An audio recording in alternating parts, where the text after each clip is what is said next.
Hello guys! Magandang araw po sa inyong lahat.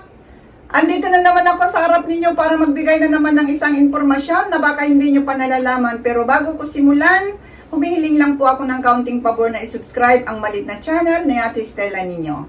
Guys, huwag na tayong paligoy-ligoy pa. Simulan na natin ang ating topic ngayon. Ang topic natin ngayon ay galing sa ating isang subscriber. So narito po ang kanyang katanungan. Itanong ko lang po kung anong mga pagkain ang nakakasama sa kalusugan ng prostate ng isang lalaki. So guys, yan po ang kanyang katanungan. So, hindi man ako doktor pero sinaliksik ko para lang po sa kanya kasi napakahalagang bagay, no? Kaya nagsaliksik po ako, hindi po galing sa aking opinion kundi sinaliksik ko po ito.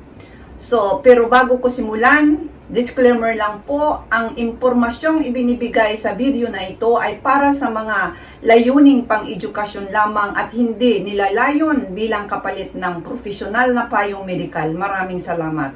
For educational purposes only. Maraming salamat again. So guys, ang kalusugan ng prostate ay napakahalaga sa mga kalalakihan, lalo na habang sila ay tumatanda.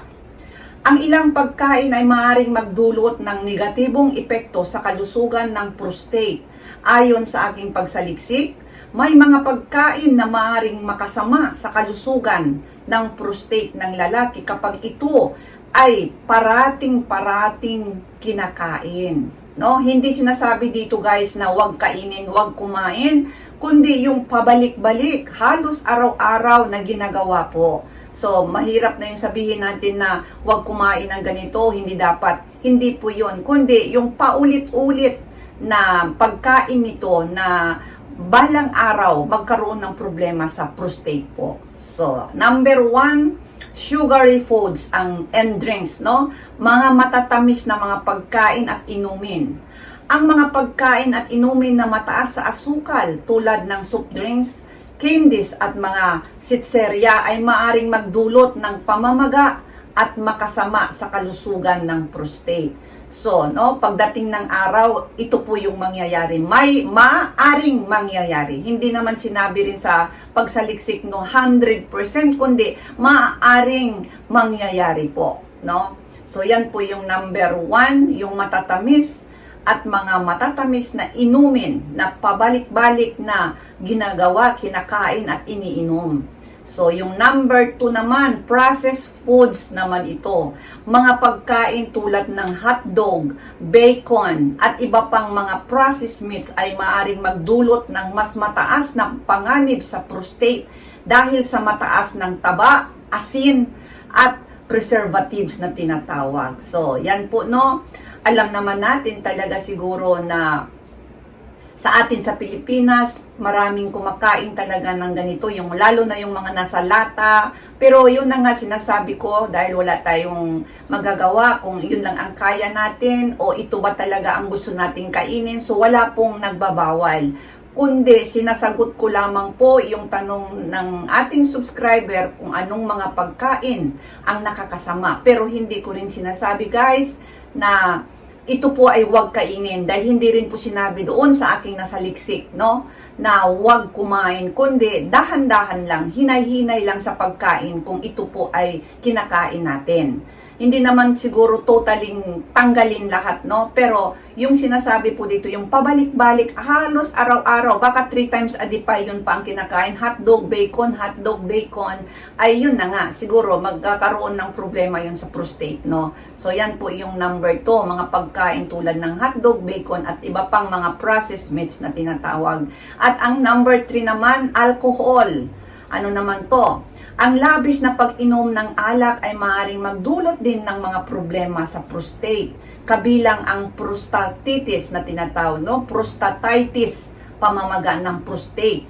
So magkakaroon ito kapag ito ay parating-parating pag-inom ng alak sa mga ibang kalalakihan. Hindi rin naman sinabi na lahat ay magkakaroon, kundi maaring magkakaroon ang mga kalalakihan, ang ibang kalalakihan. So, number 3, yun po yung alcohol, alak.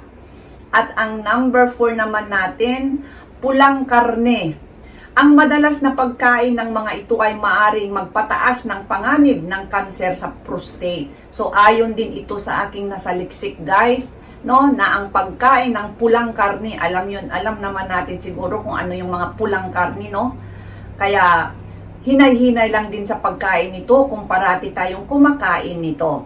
So yan po yung number 4. At ang number 5 naman, pagkaing mataas sa asin. Salt naman ito. Ang sobrang asin ay maaring magdulot ng mataas na presyon ng dugo at iba pang komplikasyon na maaring makaapekto sa kalusugan din ng prostate. So yan po guys, bawas-bawasan natin ang pagkain ng mataas na mga sa asin na mga pagkain. No, dahil tayo pa naman sa Pilipinas, grabe tayo maalat tayo. Kahit ako noon, grabe maalat, no? Pero noong nagkakaroon na ako ng may mga karamdaman din na binabawal na yung asin, asukal, mataas yung kolesterol natin. So, yun na nga, dahan-dahang kinakaunti ko na lang pag naglagay ng asin sa pagluluto o paglagay ng mga asukal sa mga iniinom. So, talagang iba na talaga pag meron na tayong edad kaunti, ano? So, yan po ang sinasabi dito, pagkain ng mataas sa asin ay huwag masyadong kumain dahil magdulot din ito ng presyon sa dugo at iba pang komplikasyon.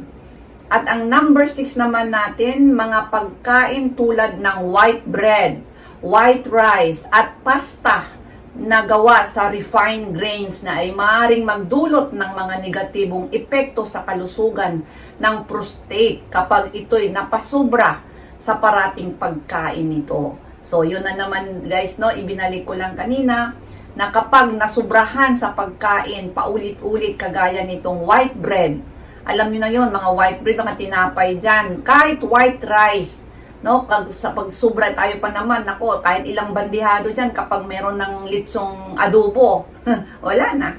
Pero yun na nga, kung halimbawang gusto man talaga nating kumain, wala din tayong magagawa, no? Dahil sinusunod lang naman natin ang gusto ng ating ano. Pero kapag may nararamdaman tayo, tayo lang din naman ang mag-suffer. Kaya kailangan din natin minsan kapag nasa edad na tayo, guys, kabataan pa, kahit nung teenager pa ako, kahit araw-araw, oras-oras, anong kinakain, pabalik-balik, wala namang nangyayari sa katawan natin. Ngunit, kapag nasa edad na tayo, nandoon na yung sensitive na tayo, no? Na hindi na natin kayang kainin yung isang bagay na ganito, ganyan, kadami, no? So, halimbawa, yun na nga, ang sinabi ko sa white bread, kaunti lang. Sa white rice, 1 cup, 2 cups, oh, okay na yun. Pero yung 3 bandihado naman, nako, wala na. At saka yung pasta, yung mga spaghetti, no? So, yan po yung mga refined grains na tinatawag. So, mayroon din yung mga negatibong epekto sa kalusugan ng prostate na sinasabi. So, pangkalahatan naman ito, para mapanatiling malusog ang prostate, mainam na kumain ng mga pagkaing mayayaman sa nutrients, fiber at antioxidants tulad ng gulay, prutas, whole grains at healthy fats tulad ng olive oil, nuts. Mahalaga rin ang regular na pag-ehersisyo at tamang timbang upang mapanatili ang kalusugan ng prostate. So hanggang dito na lamang, maraming salamat sa iyong tanong at sana nakita mo ang video ito. Ako'y nagpapasalamat at dahil sa iyong tanong, ginawa ko na lang din ng vlog o video para na rin sa pangkalahatan. Maraming salamat, ang inyong lingkod, si Ate Estela ninyo. Bye-bye! Bye-bye!